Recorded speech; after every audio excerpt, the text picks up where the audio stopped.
मराठा समाजाच्या आरक्षणाची ही लढाई आता अंतिम टप्प्यात आली। 24 डिसेंबर पर्यंत याच्यात बी काही फरक आहे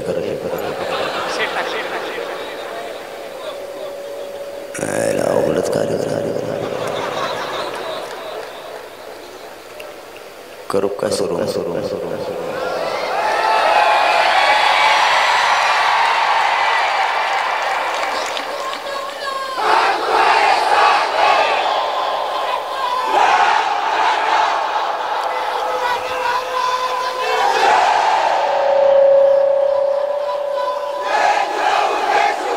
मराठा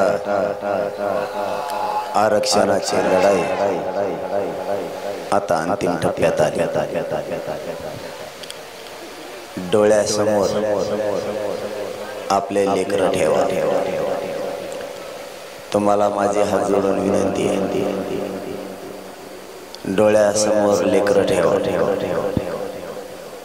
लेकराचं भविष्य डोळ्यासमोर ठेवा। तुमचं ध्येय हटू देऊ नका। मराठा समाजाला आरक्षण मिळवून देण्यासाठी आणि आपल्याच लेकराचं भविष्य घडवण्यासाठी आपल्याला एकजूट व्हावं लागतंय। काही झालं तरी हरकत नाही, परंतु पुढच्या पिढ्या या आरक्षणापायी आता बर्बाद होता कामा नये।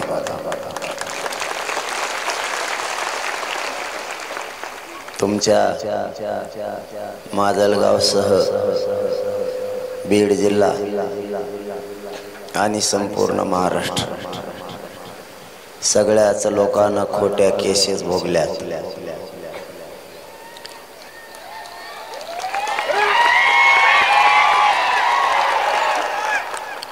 मायबापा हो, ही लढाई आपल्याला जिंकायची। किती जणांवर खोट्या केसेस करतील? 1000 2000, आपण 6 कोटी मराठे, 6 कोटी।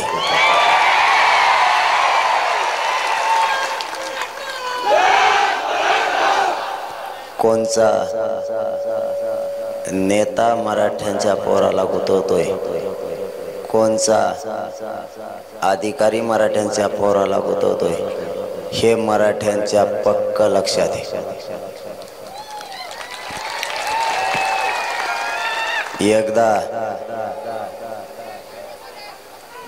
एकदा फक्त आरक्षण मिळू द्या, यांचा सगळ्यांचा हिशोब चुकता होणार।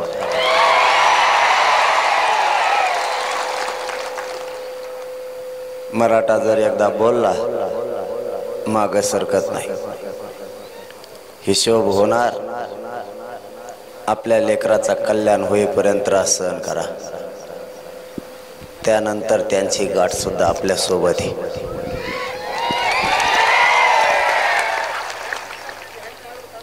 मराठ्यांचा आरक्षणाचा विषय आता अंतिम टप्प्यात आलाय।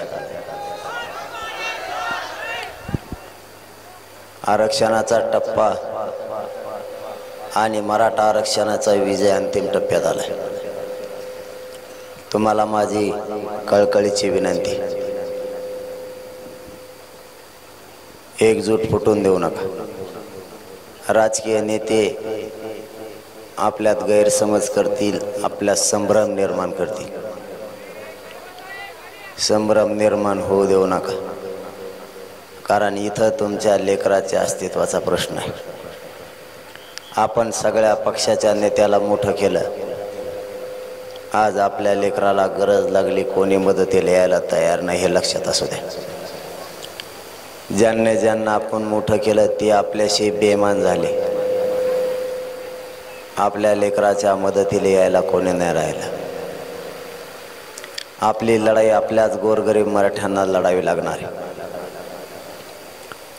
आपल्याला आशा होती, ज्या नेत्याला आपल्या बापदाद्याने मोठं केलं, जे 70-75 वर्षात पक्ष मोठे झाले, त्या पक्षातले जेवढे नेते आपल्या बापदाद्याने मोठे केले ते कधी काळी आपल्या लेकराच्या मदतीला येतील म्हणून मोठे केले.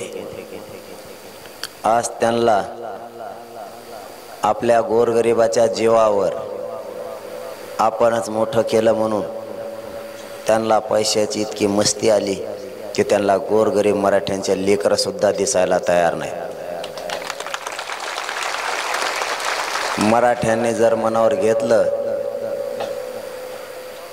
तर त्यांची मस्ती उतरायला सुद्धा मराठ्यांना वेळ लागणार नाही.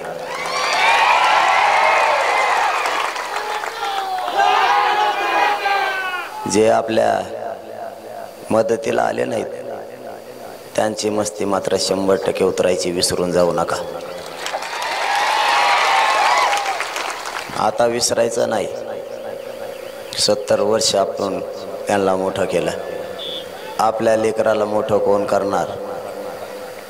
आपल्या लेकराचं दुःख वाटून घेणार कोण? आपल्या लेकराला आज थोडा आवाज कमी करतो का? कुठं बसलाय?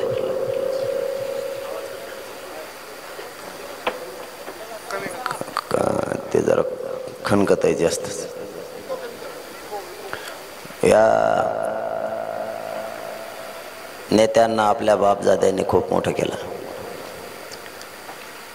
सगळ्याच पक्षातल्या, महाराष्ट्रातल्या. तुम्हाला माझी विनंती आहे, आपल्या संभ्रम निर्माण करतील, संभ्रम निर्माण होऊ देऊ नका. त्यांच्या राजकीय फायद्यासाठी ते आपल्यात फूट पाडायचा प्रयत्न करतील. फूट पडू देऊ नका. कारण आपल्या लेकराच्या पाठीशी कोणी उभा नाही. गोर गरीब मराठ्यांनाच आपल्या लेकराच्या पाठीशी उभा राहून आपल्या लेकराचा लढा आपल्यालाच लढावा लागणार आहे. कोणी किती आडवं पडू द्या. माजी सरकारला या माजलगावमधील माऊली फाट्याहून मुख्यमंत्री आणि उपमुख्यमंत्री दोनही यांना विनंती आहे, जर तुम्ही त्या छगन भुजबळचा ऐकून मराठ्यावर जरा अन्याय केला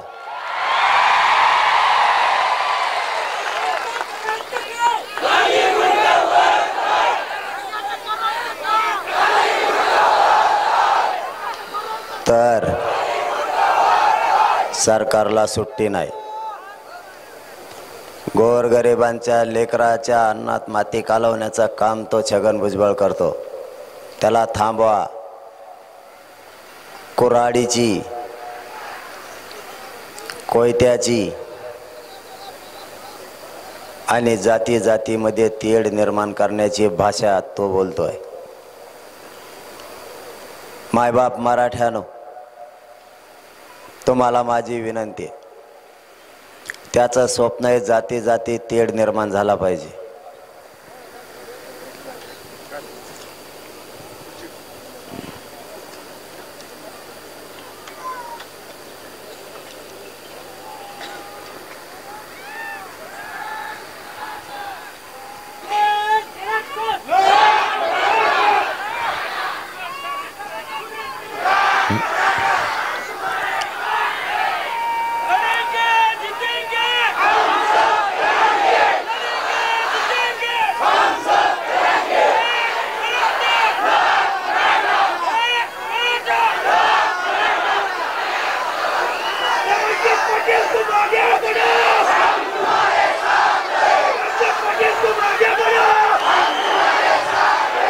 त्याची इच्छा आहे.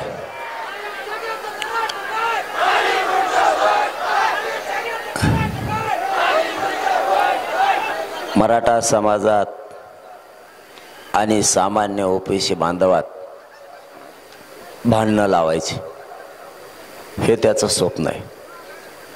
तुम्हाला माझी हात जोडून विनंती, जातीय तेढ निर्माण होऊ देऊ नका. मराठ्यांनी शांतता बाळगा, कारण आरक्षणाचा दिवस जवळ आलाय. विजयाचा हा क्षण बघण्यासाठी मराठ्यांनी 70 वर्ष वाट बघितली. लेकरं 1% जर हुकले घरापर्यंत रडत यायला लागले. आईबापानं कष्ट करून पोरं शिकवायचे आणि आईबापानं स्वप्न बघायचं, माझं लेकरू अधिकारी झाल्याच्या नंतर माझ्या वाट्याला आलेलं कष्ट कमी होईल. पण या आरक्षणानं मराठ्यांच्या स्वप्नाचा घात केला आणि पोरं लाखोच्या संख्येनं सुशिक्षित बेकार झाले. माझी या मराठा समाजाला विनंती आहे, विजयाचा क्षण जवळ आलाय. फक्त शांत राहा, जाळपोळ उद्रेक करू नका आणि मराठा आरक्षणासाठी आत्महत्या करू नका. करून जातोय दुसरा आणि येतय शांततेत चाललेल्या मराठ्यांच्या आंदोलन करणाऱ्या पोरावर.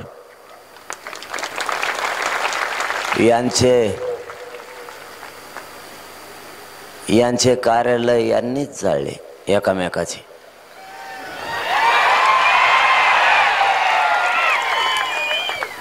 त्या छगन भुजबळचं पाहुण्याचं हॉटेल त्याच्याच पाहुण्यानं जाळलं.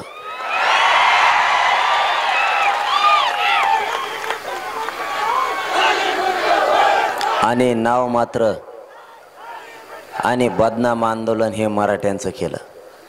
शांततेत चाललेलं आंदोलन बदनाम केलं. यांनी यांचे एकामेकाचे फोडायला सुरुवात केली.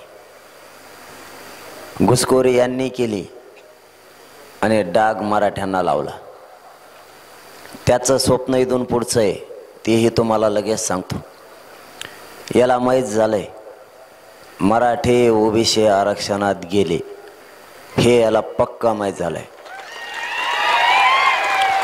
मग याच्या समोर एकच प्रश्न आहे, याच्या समोर एकच पर्याय आहे, तो म्हणजे जाती जातीत तेढ निर्माण करून जातीत जातीत भांडणं लावून दंगले घडवायचे आणि मराठ्यांचं ध्येय विचलित करायचं आरक्षणापासून. मायबापा, माझी तुम्हाला हात जोडून विनंती, मराठा आरक्षणापासून ध्येय विचलित होऊ देऊ नका. शांत राहा. कितीही अपमान केला तरी पचवा. मी सुद्धा पचवलाय. मी कधीच अपमान पचवत नाही, तरीही पचवला. ते छगन भुजबळ आंबडला आलतं.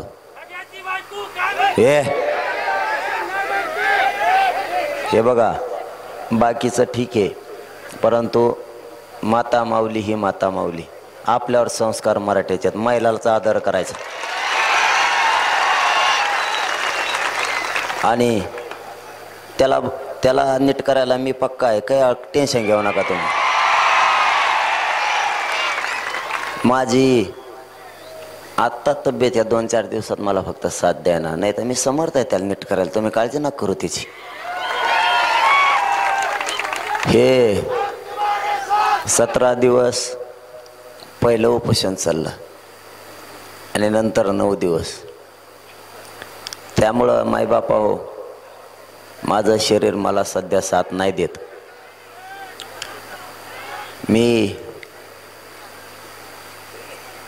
माझं पूर्ण जीवन या मराठा समाजासाठी अर्पण केलेलं आहे.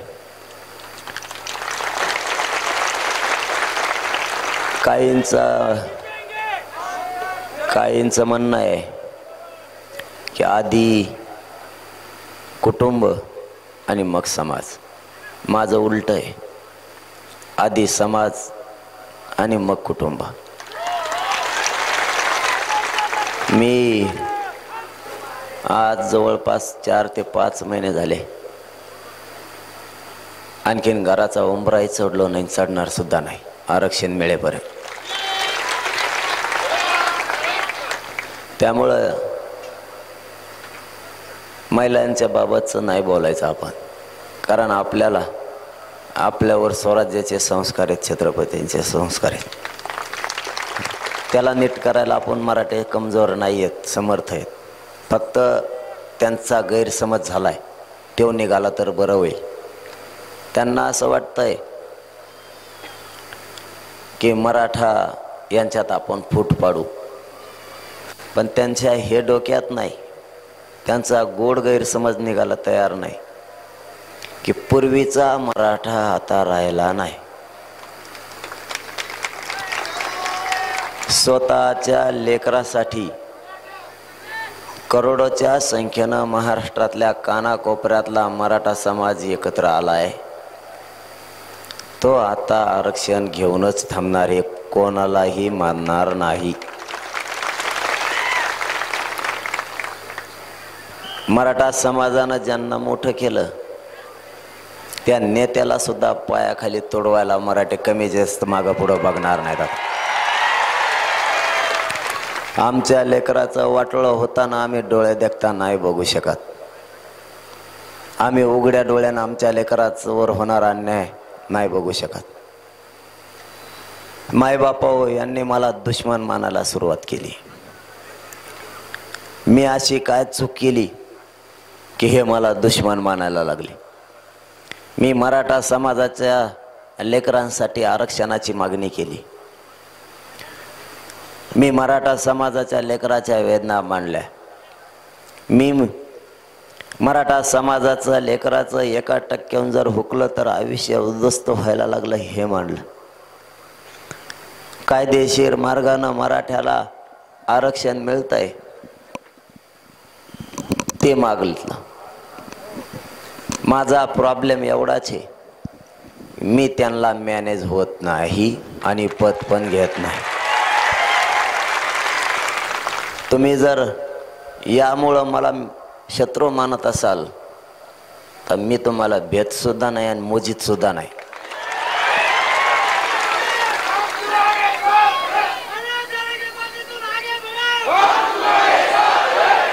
यांनी कुऱ्हाडीची कोयत्याची भाषा केली, जातीय तेढ निर्माण केल्याची भाषा केली.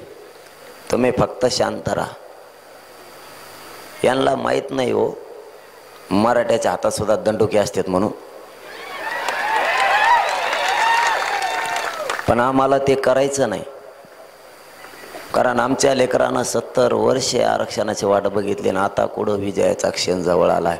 म्हणून शांत राहा. तुम्हाला पुन्हा एकदा आव्हान आहे माझं, फक्त आरक्षण मिळूस तर शांत राहा. एकदा मिळालं की त्याच्यात किती दम आहे मला बी एकदा बघायचं आहे. आता फक्त आरक्षण मिळूस तर शांत राहा. यांनी उभं आयुष्य मराठ्यांविषयी गरळ ओकली, विष काढलं.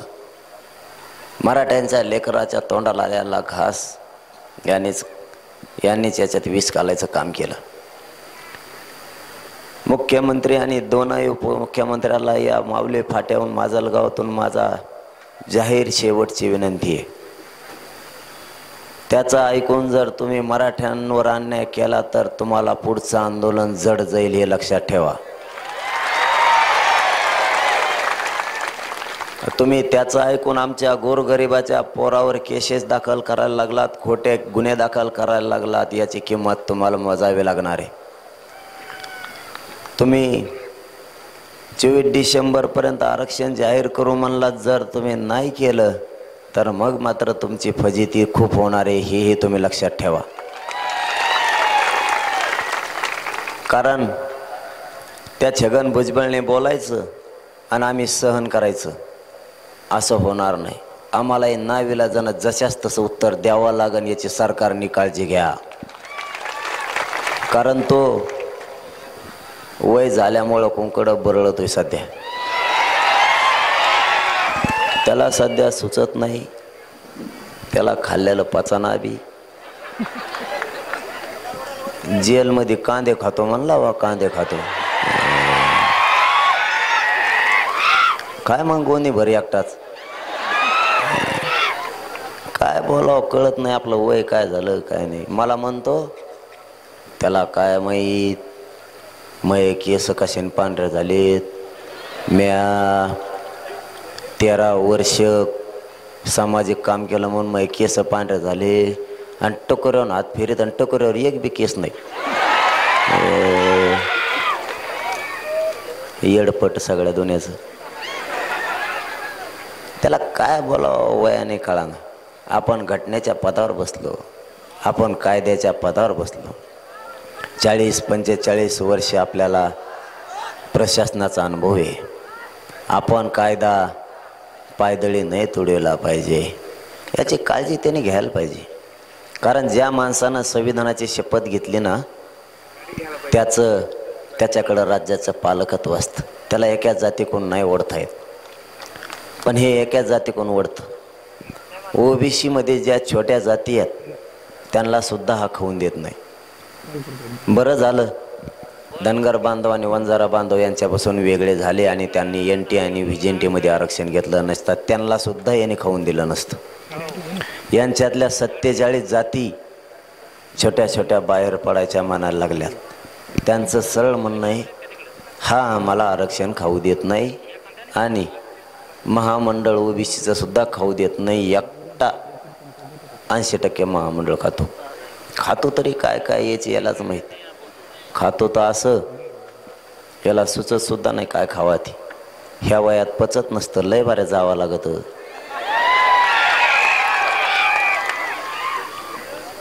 त्याचं स्वप्न पूर्ण करू नका मायबापाव. त्याला जातीय दंगली निर्माण करायच्यात, आपल्याला नाही होऊ द्यायच्या. काही झालं तरी तुम्ही फक्त एवढ्या वेळेस माझं ऐका. आपल्याला हे शांततेत लढाई जिंकायची. शांततेच्या आंदोलनात इतकी ताकद आहे की निर्णयाच्या प्रक्रियेत हे आरक्षण येत नव्हतं, आपण निर्णयाच्या प्रक्रियेत आणलंय. इथं कोणाच्या तरी नातवाचं चांगलं होणार आहे, इथं कोणाच्या तरी भावाचं बहिणीचं चांगलं होणार आहे. या आरक्षणामुळं स्वतःच्या मुलाचं चांगलं होणार आहे. या महाराष्ट्रातल्या घराघरातल्या मराठ्यांच्या पोराचं या आरक्षणामुळं चांगलं होणार आहे. ही लढाई आपल्याला जिंकायची म्हणजे जिंकायचीच, काहीही झालं तरी हरकत नाही. आत्तापर्यंत आज सकाळपर्यंत दुपारच्या 12 वाजेपर्यंत 39 लाख मराठ्यांना आरक्षण मिळालं आहे. 39 लाख.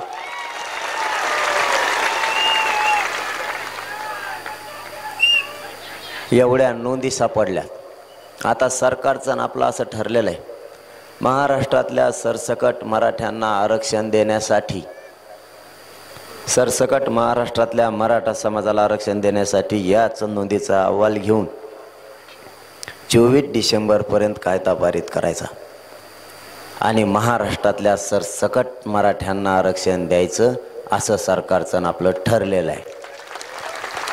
त्यामुळं 24 डिसेंबरला 100% मराठ्यांना आरक्षण मिळणार, यात काहीच शंका नाही. आणि जर नाहीच मिळालं, यांनी जर 24 डिसेंबरपर्यंत आपल्याला आरक्षण नाही दिलं तर 17 डिसेंबरला आपण अंतरवालीला बैठक लावली. 24 डिसेंबरच्या नंतर आंदोलनाची भूमिका काय? कारण मी माझ्या मायबाप मराठा समाजाला विचारल्याशिवाय एक पाऊलही पुढे उचलत नाही. ज्या समाजाला मी मायबाप मानलं त्या अर्थी या समाजाचं माझं मायलेकराचं नातं झालं आणि मायबापाशी गद्दारी करणारी पैदास माझी नाही. मराठा समाजाला विश्वासात घेऊन त्याची रणनीती आपल्याला चांगल्या प्रकारे आखावी लागणार आहे. नुसतेच उठले आणि पळालं याने मराठ्यांना यश नाही प्राप्त होणार. कधी मागं सरकायचं, कधी पुढं जायचं, कोणत्या वेळेस थांबायचं, कोणत्या वेळेस ताणायचं आणि कोणत्या वेळेस योग्य निर्णय घेऊन विजयाचा गुलाल उधळायचा हे माणसाला समजलं पाहिजे. मराठ्यांनी 70 वर्षे आरक्षणाची अमृतासारखी वाट बघितली. आरक्षण असूनही मराठ्याला दिलं नाही, पण आता हा आरक्षण मिळवण्याचा क्षण जवळ आलाय. त्यामुळं गाफील न राहताच आता इथून पुढं सावध राहायचंय. कारण 24 डिसेंबरपर्यंत आपली सुद्धा कसोटी आहे. कारण कसोटी यासाठी म्हणतो मी कसोटी यासाठी म्हणतो की मी माझी पाठ नाही थोपटून घेत, परंतु 3 दिवसापासून जर अंगात ताप आहे आणि चालता येत नाही, या उपोषणामुळं किडण्या आणि लिव्हर सुद्धा सुजलेलं आहे, तर कोणताही माणूस असू द्या तो आराम करणार अगोदर. पण मी सलाईन घेऊन तुमच्यात आहे. मला आत्ताही मी सलाईनच लावून आलेलो आहे बघा. मी थांबत नाही, कारण ज्या अर्थी मी या समाजाला जीवन अर्पण केलंय तिथं मरायला काय व्हायचं, म्हणून मी रात्रंदिवस तुमच्यात आहे.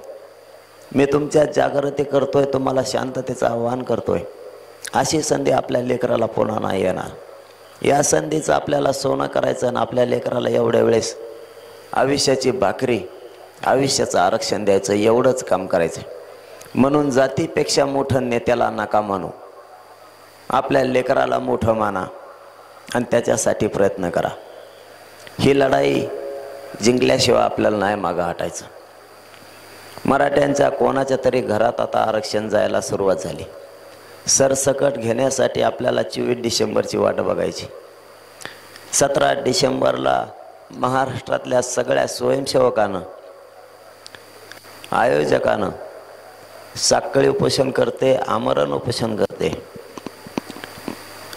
वकील, डॉक्टर, व्यावसायिक, साहित्यिक, अभ्यासक आणि मराठा समाज यांनी 17 तारखेला 9 वाजता सकाळी यायचं आहे, 6 वाजेपर्यंत सायंकाळच्या. कारण आपल्याला सविस्तर या पुढच्या आंदोलनाची दिशा ठरवायची आणि ते दिशा ठरवल्याच्या नंतर यशच मागं घेऊन यायचं आहे. यश मात्र हातात घेऊनच यायचं आहे, त्याशिवाय हटायचं नाही. कारण गडबड करून चालत नाही. गडबड केल्याने फसण्याची शक्यता दाट असते. विचारपूर्वक जर मराठ्यांना विचारून एकदा ठरवलं, आपण यशस्वी चालवतो. आणि तेच मी करतो. एकटा निर्णय नाही घेत, सगळ्यांना विचारून घेतो. एखादा कुटुंब घरातलं जर चालवायचं असलं तर जरी एखादा घरातला करता असला तरी त्याने जर घरातल्या सगळ्यांना विचारून जर एखादा निर्णय घेतला तर सगळं घर त्याच्या पाठीशी ठाम उभा राहतं. कारण त्यांनी सगळ्याला मान सन्मान देऊन निर्णय घेतला. तो माणूस कधीच अपेशी होत नाही आणि त्याचं कुटुंबसुद्धा कधीच फुटत नाही. आपला समाज जर आपला मायबाप हे तर यांना विचारून जर निर्णय घेतला तर मग तो टोकाचा असो किंवा कसलाही असो तो यशस्वी होतो. आपल्याला छत्रपती शिवरायांचं स्वराज्य आपल्या डोळ्यापुढं आहे. किती गनिमे काव्याने स्वराज्य उभा केलं.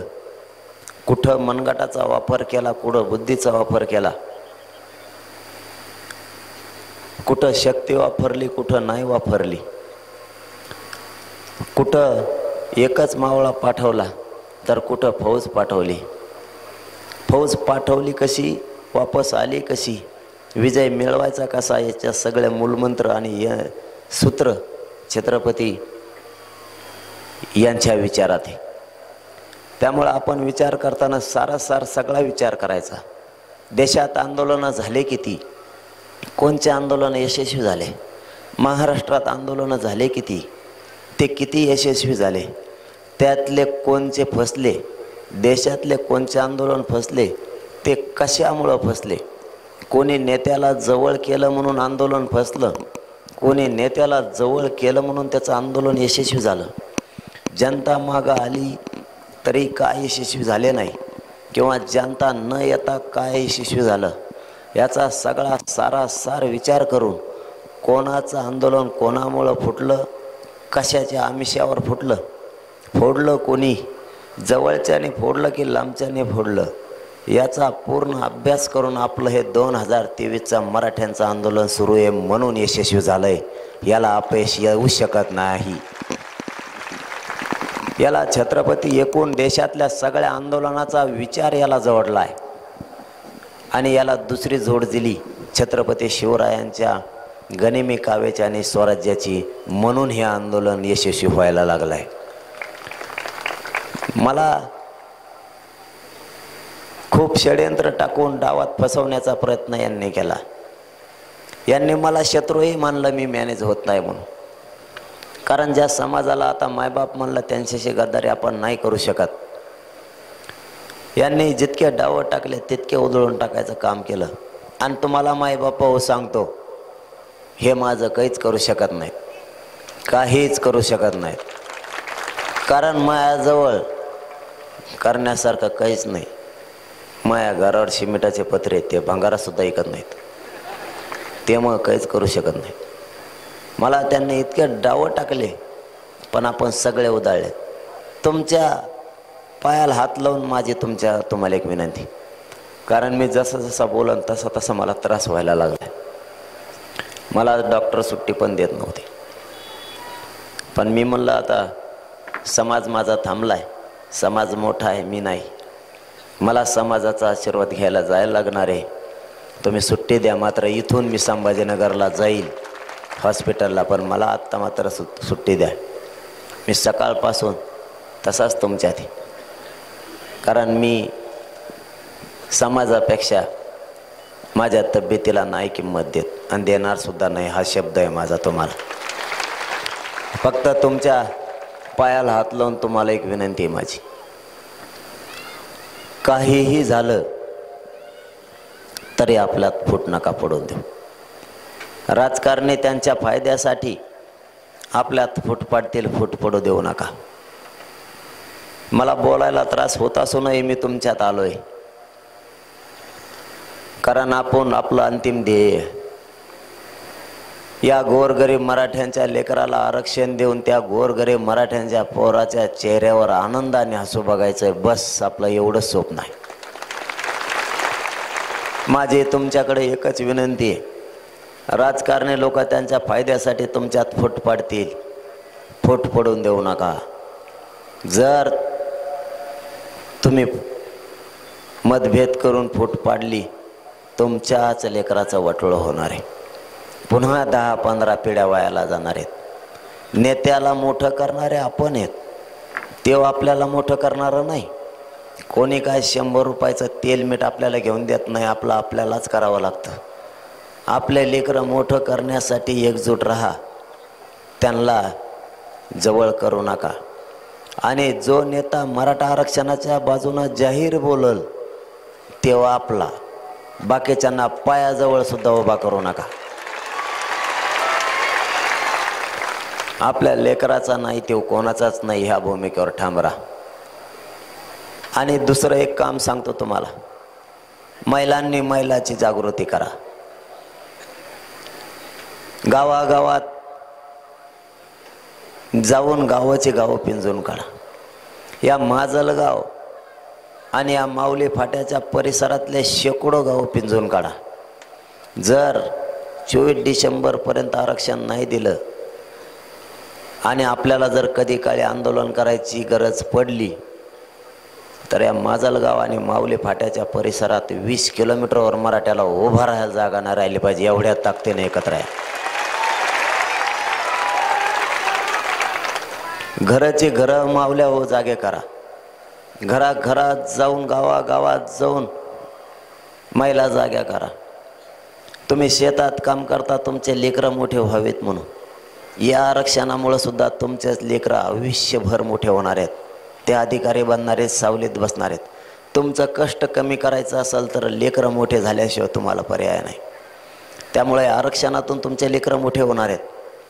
हे आरक्षण घेण्यासाठी ताकदीनं सगळ्या कामाला लागा. महिलांनी महिला जाग्या करा. तुमचे किती भांडणं झाले असली एकमेकीसंग, तरी पण तुम्ही एकमेकीला बोला. महिलांनी सांगा, जरी आपले नळावर एखाद बार भांडणं झाले असले तरी एवढी बार सोडून दी. तो ह्या लेकाचं हित आहे, माया पण लेकाचं हित. आपण सगळ्या महिला मिळू, ताकदीनं लढवून आरक्षण मिळू. इतक्या ताकदीनं काम करा. पुरुषांनी गावोगाव पिंजून काढा. उद्यापासून कामाला लागा. घराघरातला मराठा पुन्हा एकदा जागा करा. लाखोच्या संख्येनं मराठा पुन्हा एकदा उसळला पाहिजे शांततेत. आता काम वाढवा, कारण आपली सुद्धा 24 डिसेंबरपर्यंत कसोटी. आरक्षण घेतल्याशिवाय सरकारला सुट्टी नाही. त्यांच्या छाताडावर बसायचं, पण आरक्षणच घ्यायचं. आता सुट्टी नाही. काही झालं तरी सुट्टी नाही. गावाची गावं जागे करा. जाता जाता तुम्हाला एवढंच सांगतो, मला तुमच्या पाठबळाची गरज आहे. मी तुमच्या बळावर तिथं जीवाची बाजी लावून बसतोय. मला तुम्ही खांद्याला खांदा लावून लढायला पाहिजे. मला तुमच्या आशीर्वादाची गरज आहे. माईबापाओ, तुम्ही मागं हटू नका. या राजकारण्यांचं ऐकून तुमच्या लेकराचा वाटोळं करून घेऊ नका। माझी तुम्हाला पुन्हा पुन्हा तीच विनंती आहे की मी तुमच्या जीवावर आणि तुमच्याच बळावर तिथं माझे जीवाची बाजी लावून बसतो। मी बसलेला असताना मरायला सुद्धा भेट नाही। 17 दिवस आणि 9 दिवस उपोषण केल्यामुळं माझं शरीर मला साथ देत नाही, तरीही मी माझ्या मायबाप मराठ्यासाठी एकही इंच मागं हटायला तयार नाही। तुमच्याकडून मला काय अपेक्षा नाही, एवढी एकच अपेक्षा आहे की तुम्ही खंबीरपणानं साथ द्या। तुमच्या पाठबळाची मला गरज आहे, कारण माझे गोरगरीब मराठ्यांच्या पोरं इथं मोठे होणार आहेत म्हणून तुमच्या साथीची गरज आहे, तुमच्या आशीर्वादाची गरज आहे। तुम्ही खंबीर साथ द्या। तुमच्या पाठबळाशिवाय हे आंदोलन पुढं सरकणार नाही।